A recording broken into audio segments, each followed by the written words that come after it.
chicken cordon bleu. Chicken cordon bleu. Yay mga yan, may gati for today's video.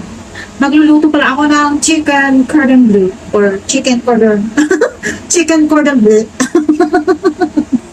Sana lang maganda yung kakalabasan nito. Hello. Natawin na ako kasi nahugasan ng mga ito. Walang pagkakain. This one is chicken cordon bleu. Char.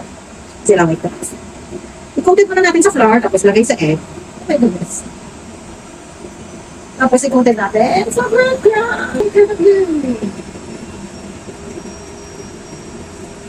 Yan.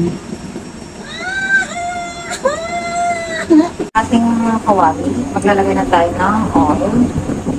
Ito siya. Oo, kasi sirit na, pwede na siya i-lunag. Yung apoy ko, yay, is